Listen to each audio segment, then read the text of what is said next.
So do you find that there are people who are trapped in relationships where the abuser is kind of looking for traits that in a person's hands who is not an abuser are positive traits, but in the abuser's hands kind of gets weaponized against the person? So this is one of the stories I used to use.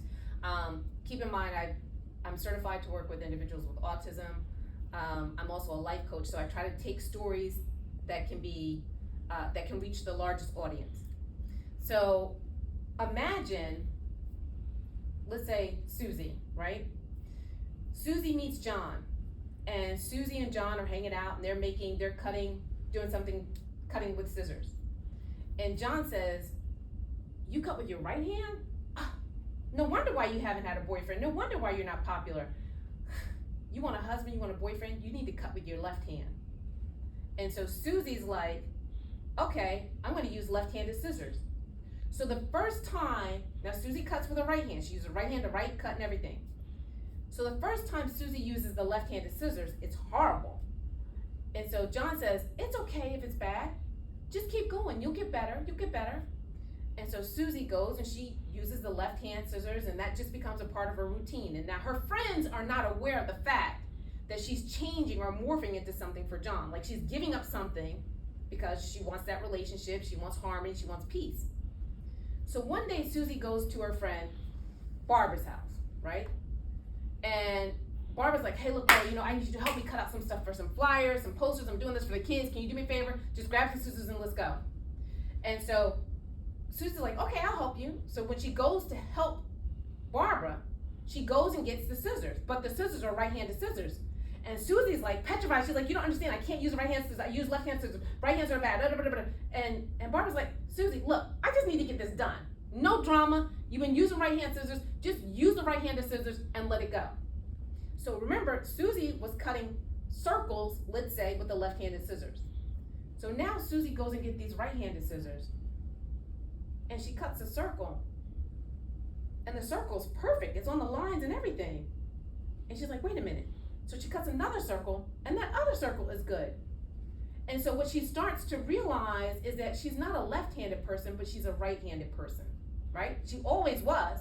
She just converted for John. But because John did such a good job of keeping that training in isolation, she never compared the left-handed scissors to the right-handed scissors.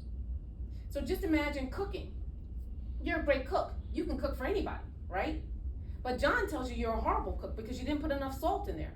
So you start to put salt in there. And everybody's like, "Ooh, I don't want Suzie's food because it's got too much salt in it." And John's like, "Oh, that food is good." But then even when you're around, John talks about you like a dog. Like, "Oh, Suzie can't cook. We all know she can't cook." Well, she could always cook before John, but John has taken something that was very good and manipulated it so that now Suzie has doubt. So Suzie's dad could say, "Hey, look, you know what? Wear red lipstick. When you wear red lipstick, people are able to see your teeth. So wear red lipstick, they can see your teeth, they can see your smile, they can tell across the room what you look like." You know what John's gonna say? John's gonna say, "When you wear that red lipstick, you look like a strumpet. It's loud, it's embarrassing. You embarrass me when we go out in public. I'm not going out if you wear that red lipstick." So Suzie starts to reassess all those things that were her standards, standards for success. Like her friends told her she looked good in red lipstick. Everybody told her she looked good in red lipstick, but when she was wearing the red lipstick, she didn't have a boyfriend, right? John says, "That's why you can't get a man, because you were wearing red lipstick." So now Suzie has this thing in her mind. She's like, "Well, everybody else has a boyfriend. I want a boyfriend, so I'm not going to wear red lipstick." What population are you speaking to when you publicize your work? Like, do you have like a population? Is this like generally for women who are engaged in a certain level, or who find themselves victims of a certain type of domestic violence, or you're like women between the ages of this and that, or this demographic, this geography? So now they do talk about the rate of women. It's 1 in 4 women are victim of domestic violence. but the rate of men is also under 1 in 10. I'm just talking about women because I had to pick one, right? But for men, women, whoever, it's all ages. And I say this, so I did a human trafficking and rape series with a couple schools in Wake County, right? I was a guest speaker, talked about it, etc. And there were young girls there, high school girls, who had tears streaming down their face because they knew that their mother was in an abusive relationship, or they knew that their friends were in an abusive relationship. So I think understanding what abuse is can be, seen throughout all ages. At the same time, I used to speak to a senior citizens house. A church with senior citizens, and they were looking out for their grandchildren and for their neighbors' children, right? They wanted more information for that group. I worked with Wake County Alcoholics Anonymous, those counselors. So I used to train the counselors with Alcoholics Anonymous. And so a part of alcoholism is domestic violence. People get drunk and they become more abusive, or they have a drinking problem, they become more abusive. I spoke with the Hope Line, and the Hope Line is for people who have suicidal ideations. And when I spoke there, once again, the people who call with suicidal ideations, I mean, you hear it now. There's teens, there's young adults, there's adults.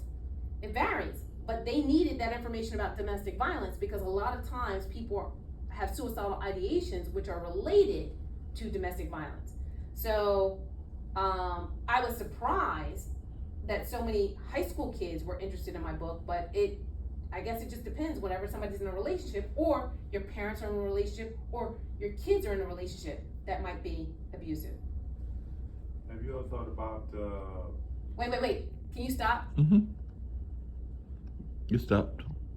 Okay, so when you hear the ding, ask the question.